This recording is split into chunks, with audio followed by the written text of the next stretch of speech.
Welcome to the second part of the first lecture of ELE 311T. Uh, as we saw in the first part, we are basically trying to find out the complete time domain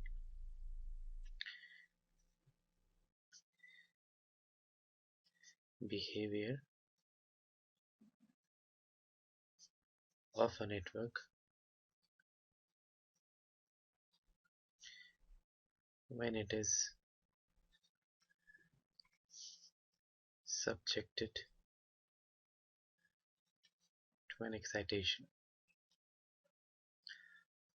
So we are not only interested in finding the steady state behavior, we are also interested in finding the transient behavior. Now the excitation that we generally focus uh, in this part is the DC excitation, because we have already seen the steady state behavior of a network when the excitation is DC in our first semester. So today in these lectures we're going to see the complete time domain response, steady state plus transient, when the excitation is most of the times DC. So one or two things related to DC circuits that we're going to see today. We're going to see first what is the steady state behavior of inductance and capacitor under DC excitation. You may be already knowing this, but we'll still revise it. So we know that for the inductor, the governing equation is this. So when the system has come to its steady state and the excitation is DC, it means that every variable has settled down. So you don't expect a rate of change in the current. Current would have reached a steady state value, some particular value, a constant value, because the source is DC. And normally, most of the times you'd expect that di by dt under steady state conditions,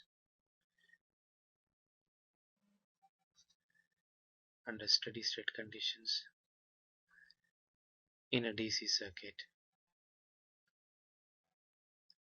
would be zero, because that's what steady state means. Loosely, it means that variables have settled down, and in DC expect the variables to settle down to constant values. So this actually means that the voltage across the inductor will be zero, and that's why we say that the inductor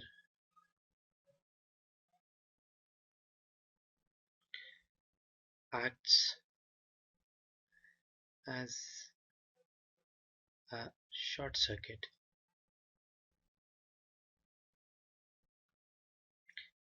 in steady state, and this is with respect to DC circuits, not with respect to circuits which have other sources of excitation.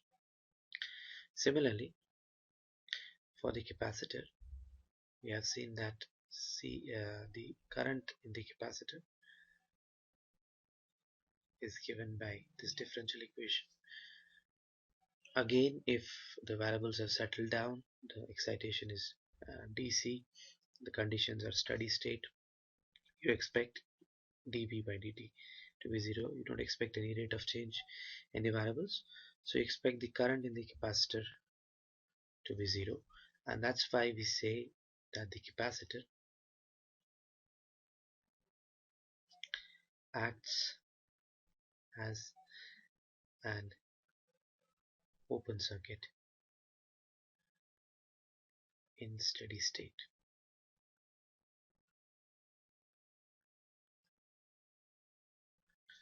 So these two things we have to remember. We have to, because we'll need this to solve the circuits that we're talking about. So now let us start and take an example and see how we can use our knowledge, whatever we have learned till now, to actually solve some problems. So our approach is going to remain the same. We are going to write down the differential equation for the circuit, and then we are going to see the initial conditions. So we write down the ODE, then we see the initial conditions, and we try to evaluate the conditions at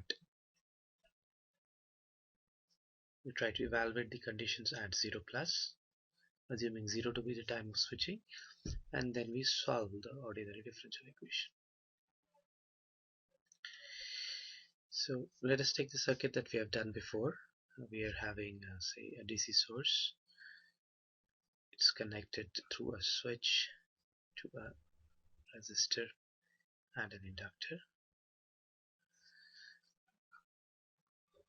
The switch closes at t is equal to 0.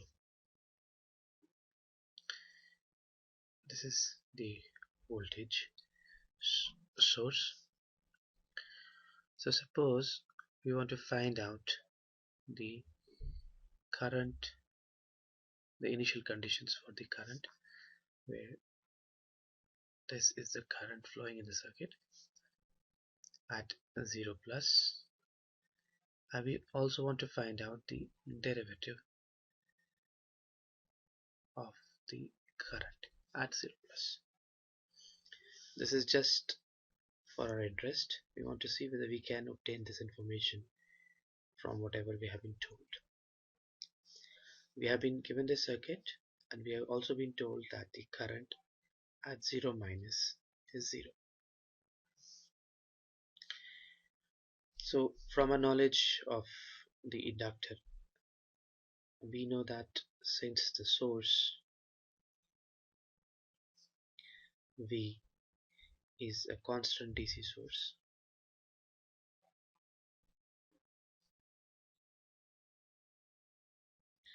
it does not contain impulses.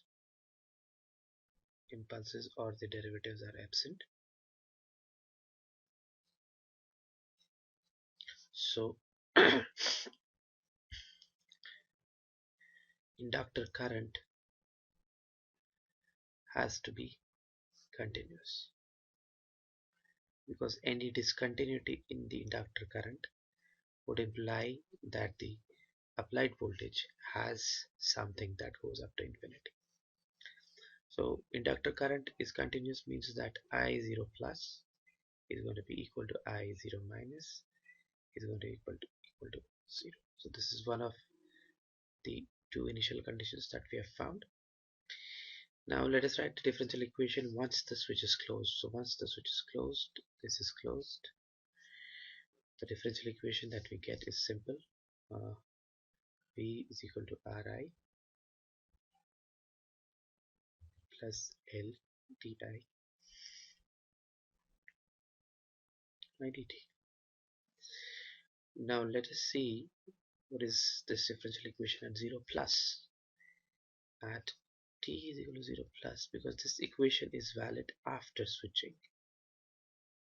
This equation is valid after switching, and that means that it is valid for all t greater than 0, including t is equal to 0 plus. So at 0 plus, what is the equation going to be like? It's going to be V is equal to R I 0 plus plus L.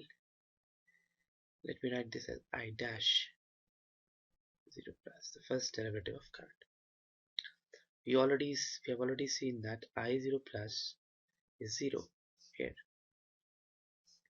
So that means we can write I dash 0 plus is V by N.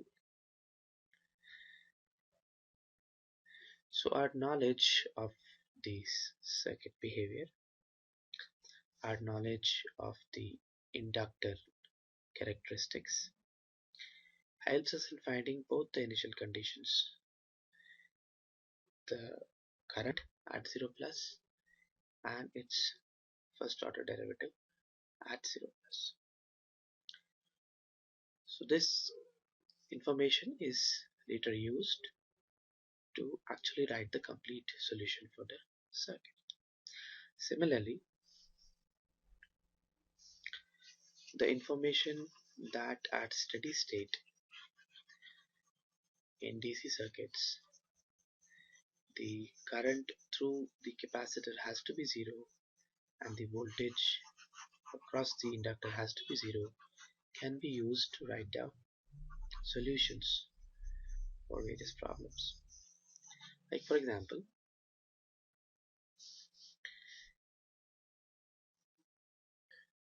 this is the network that has been given to us. There is a switch here. We are told that the network has reached steady state before the switch moves from A to B.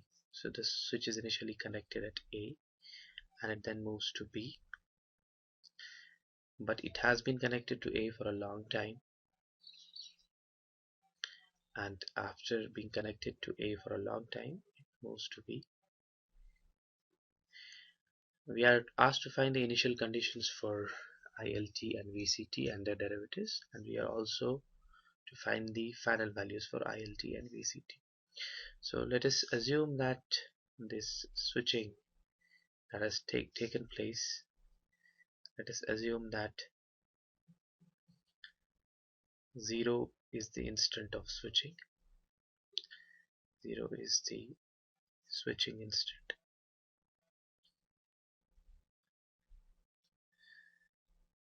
So at t less than 0, the circuit conditions are something like this. When the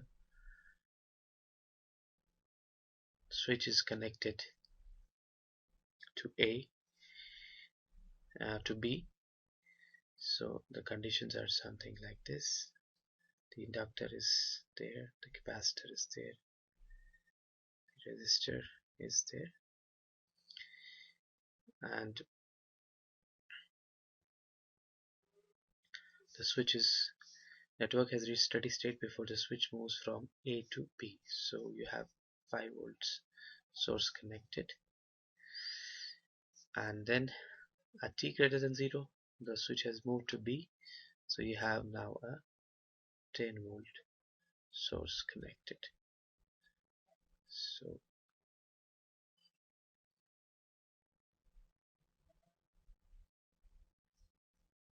a 10 volt source connected. And what we are asked to find is initial conditions for ILT and VCT. Please remember that the initial conditions mean the conditions just after switching always. So initial conditions that we need to find are for IL. What is IL at 0 plus? What is VC at 0 plus? And also what is IL at dash at 0 plus, because we are asked to find the derivatives also. And what is VC dash at 0 plus?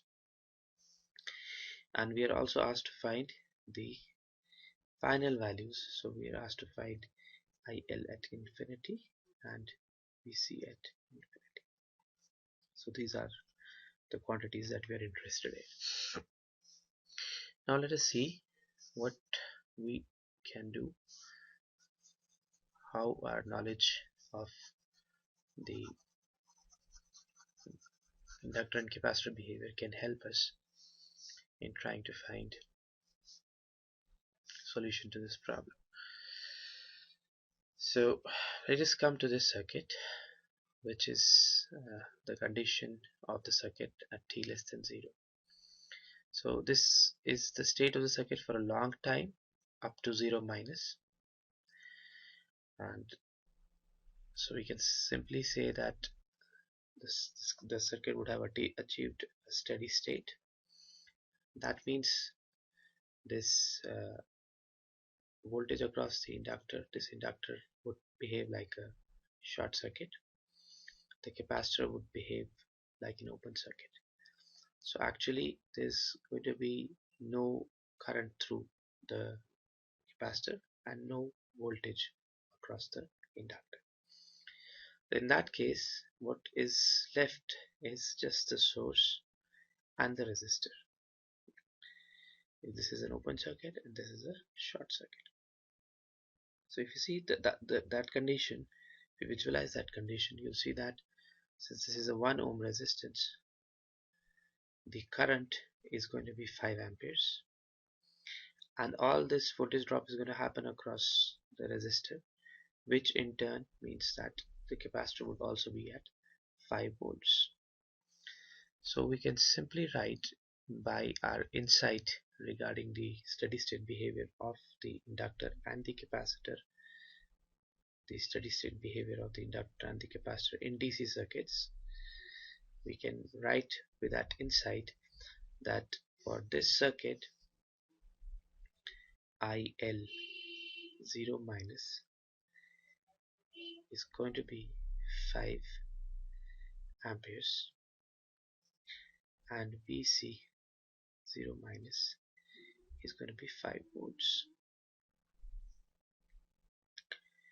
because the circuit has reduced to just a source in series with a resistance. Now this information we are going to take across to this circuit here, and we know that since the source is a DC source, it does not contain impulses. The value of the current at 0 plus is going to be equal to the value of the current at 0 minus. It's going to be equal to 5 amperes. The value of the voltage at 0 plus is going to be equal to the value of the voltage at 0 minus. It's going to be 5 volts. Now let us come to finding so we have found two of the quantities that we are interested in. Now let us come to finding the derivatives of the current and voltages. So I'll wrap this circuit because we are not interested in this any longer. We have taken out all the information that we wanted. So let me wrap this also.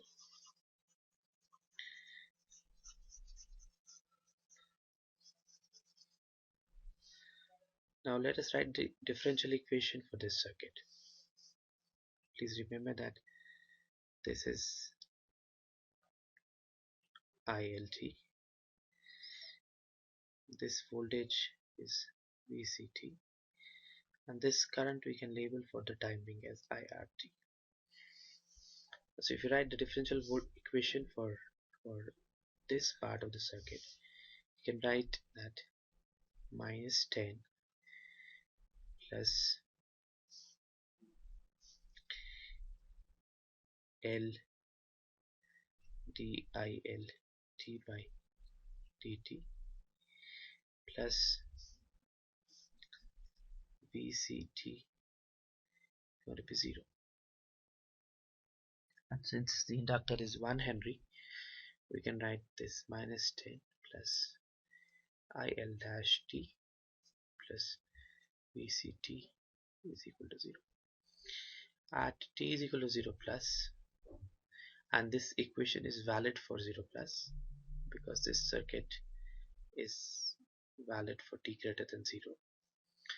We can write this equation as minus 10 plus IL dash 0 plus plus VC 0 plus equal to 0, and this simply gives us the value of IL dash 0 plus. IL dash 0 plus is going to be minus VC 0 plus plus 10, which is VC 0 plus is already known, 5 minus 5 plus 10, that is 5. So this is 5 ampere. Remember, this is IL dash 0 plus, so it's ampere per second.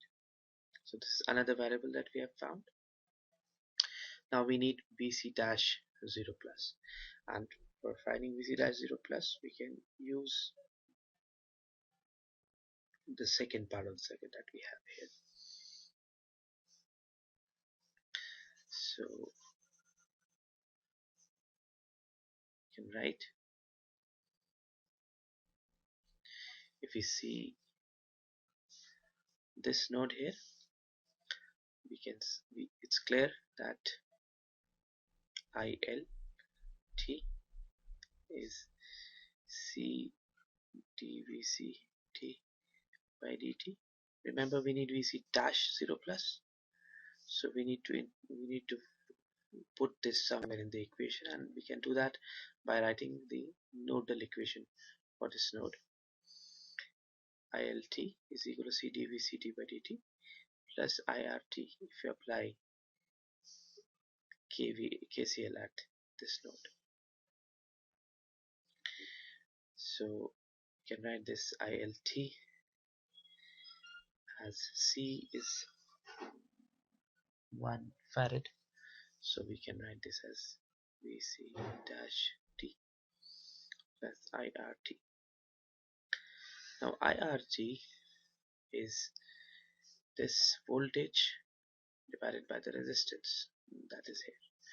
So ILT is going to be VC dash T plus VCT by R.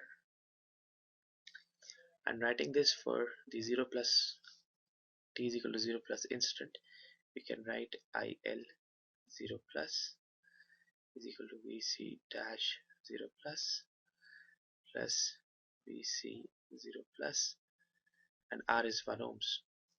So this gives us VC dash 0 plus is equal to IL 0 plus minus VC 0 plus. IL 0 plus is 5, VC 0 plus is 5. This is 0 volts per second. So this is another quantity that we wanted. We wanted the derivative of the capacitor voltage. So you see, we have obtained the initial conditions at 0 plus and the values of the derivatives at 0 plus using our insight into the inductor and capacitor characteristics and our insight and the knowledge of the differential equation governing the circuit. So these four quantities were the ones that we were interested in. Now the next thing is to find IL at infinity and VC at infinity, which is very simple because we know that at infinity this is going to behave like a short circuit, this is going to behave like an open circuit. So you just have a source in series with a resistance which is 1 ohms. So at infinity this IL is going to be 10 divided by 1, that is 10 amperes, and this VC is going to have all this voltage in parallel applied across, so VC is going to be 10 ohms. So the problem is solved. We know the circuit variables and their behavior at 0 plus, 0 minus and infinity. Seen that we can find the initial conditions of the variables of the system, and we can find the final conditions of the variables of the system by using our insight into the behavior of the inductor and the capacitor, and by writing the differential equations for the circuit. Now let us extend the problem slightly. Let us assume that we want to find out ILT and VCT as functions of time for the circuit. That is to say, we want to completely determine the time domain response of the circuit as the circuit switches from A to B, wherein it has been connected to A for a long time. So in this case, for all the information related to the circuit behavior when it was connected to A, has been obtained, and it is here. So we need to analyze the circuit for t greater than 0, that is when it is connected to B, and then find ILT and VCT as required. So for t greater than 0, we can write down the circuit like this. It will be the circuit condition would be something like this. And then we need to write down the differential equations and use these initial conditions to find out the final solution for the circuit. So since we are asked to find ILT and VCT, we'll write down the equations in terms of these two variables only.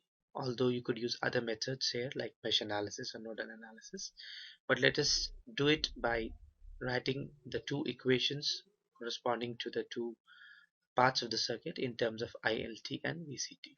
We have done this before, but still, for the first part of the circuit here, the first mesh, we can write minus 10 plus IL dash T, which is LdIL by dt, plus VCT equal to 0. So this gives us the first differential equation, VCT plus IL dash T equal to 10. And for the second mesh of the circuit, we can write down IRT into R, which is 1 ohms, minus VCT equal to 0.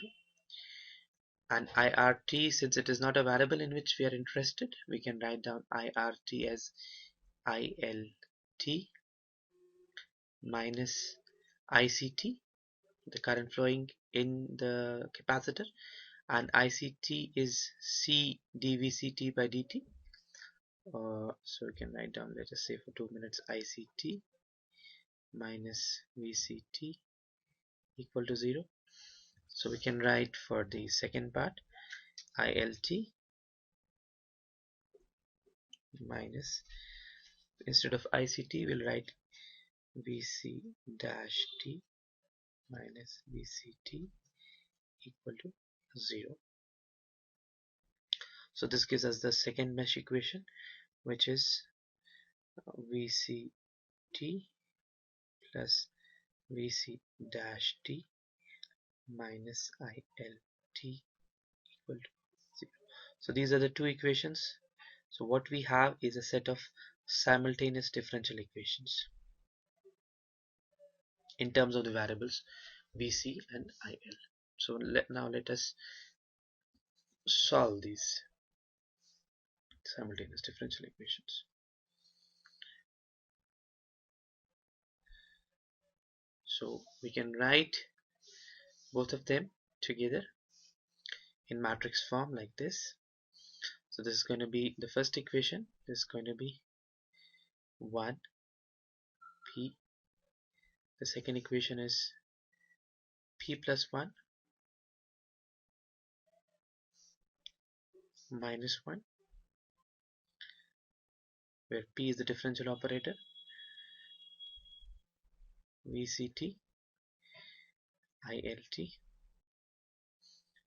is equal to 0. So this is no, sorry, not 0,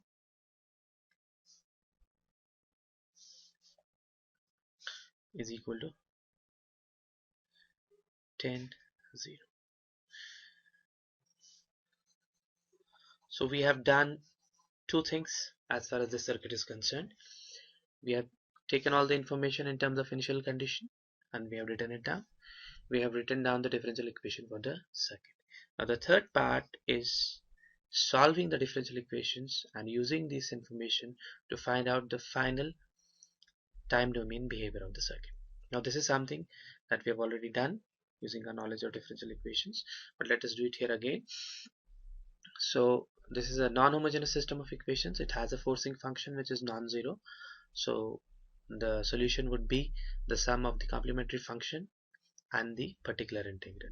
The complementary function is the solution of the homogeneous counterpart of this set of equations, which can be obtained by writing the characteristic equation and finding the values of P. So the characteristic equation for this circuit would be 1P, the determinant, equal to 0, which is minus 1 plus p, sorry, minus 1 minus p plus 1 equal to 0. This is p square plus p plus 1 equal to 0. And this is basically complex. P is minus half plus minus root 3 by 2j. So the complementary function part, which is part of the solution, we can write this as star if you want, is going to be m1 e to the power minus half t sine root 3 by 2t plus phi 1, where m1 and phi 1 are to be determined, and ILT again star, because this is only part of the solution, it's the complementary function only, is going to be m2 e to the power minus half t sine root 3 by 2t plus phi 2. Now this is the complementary function part. What is the particular integral? The particular integral is obtained by looking at the forcing function and by substituting appropriate uh, appropriate values of the variables, uh, uh, which are similar to the forcing function. So from the forcing function, as we see it, the forcing function is a constant, so the particular integral is also going to be a constant. So the particular integral part, if we write it as hash, is going to be a constant. ILT is going to be a constant b. Now we can find out the values of a and b by substituting back in the differential equation, because the particular integral is a solution of the differential equation, and it is a solution which exists alone irrespective of the complementary function. So when we do that, when you put this in the first differential equation, you'll get this value of VCT and this value of ILT. You'll get in the first differential equation, you'll get A plus differential of B, which is 0, is equal to 10. So the value of A is 10. And in the second differential equation, you have differential of A, which is 0, then A, and then minus B. So A minus B is 0. So B is equal to A. So A is equal to B is equal to 10. This is the particular integral. And if you see that this is something that stays, as we have already discussed this before, this is something that stays. This is the forced response of the circuit, and the complementary function is a natural response of the circuit. This can also be obtained by looking at the circuit and finding the values of steady state values of the two variables that we are interested in, which we have already done, and we have already seen that the steady state values are going to be 10 for both IL and VC, and that is what we obtain here also. The particular integral is going to be 10. So you can find out the particular integral by analyzing the differential equation, or you can also find out the particular integral in terms of circuits by looking at the circuit and trying to see what are the values of the variables that are going to remain after a long time. That is the particular integral. So in any case, the final value for VC and the final value for IL is the sum of the particular integral and the complementary function, which in this case is uh, plus 10 and plus 10. So we'll rub this star off.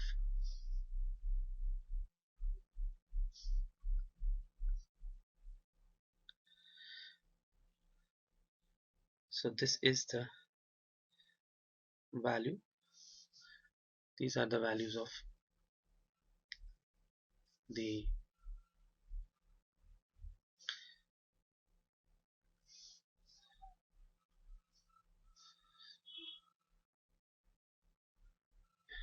capacitor voltage and the inductor current. Now we have to find M1 and phi 1.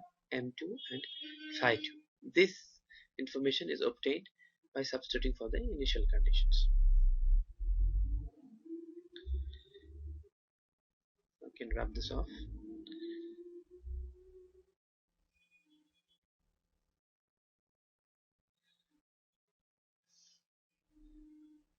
So now let us substitute the initial conditions.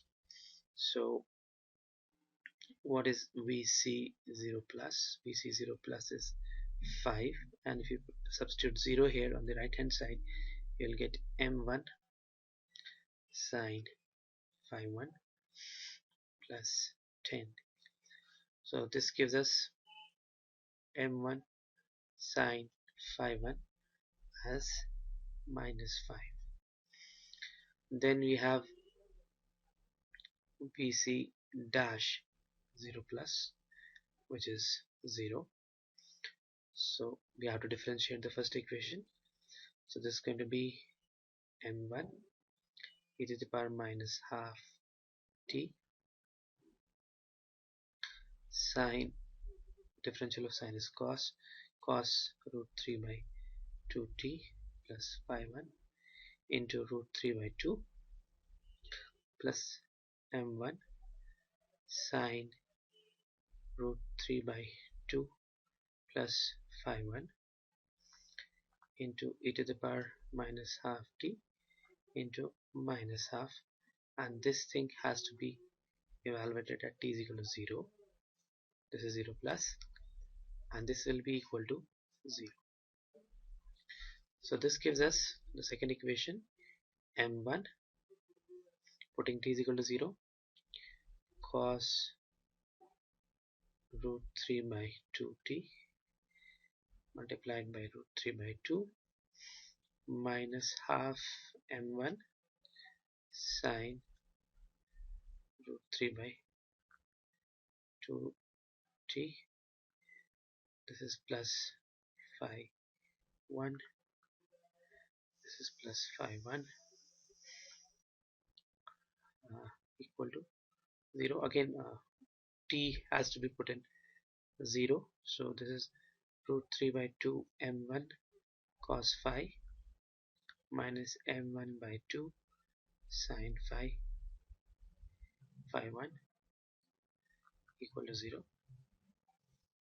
So this gives us, taking this on the right hand side and dividing by tan, you get tan phi 1 is equal to root 3. So phi 1 is tan inverse root 3, and from this and this you get M1 is equal to minus 5 by sine phi 1. So tan inverse root 3, that is phi 1, is 60 degrees, and M1 is minus 5 by sine 60 degrees, that is minus 5 into 2 by root 3, that is minus 10 by root 3. So we can write down VCT as minus 10 by root 3 e to the power minus half t sine root 3 by 2t plus 60 degrees plus 10. Similarly, by using the initial conditions for ILT, IL dash 0 plus and IL 0 plus, we can find the values of M2 and phi 2. So in this problem, we learned a couple of things. We learned how to find the initial conditions and how to use them to solve the differential equation for the circuit. And we learned how to find the particular integral of the circuit by looking at the steady state values and by applying the properties of inductor and capacitor at steady state in DC circuits as we know.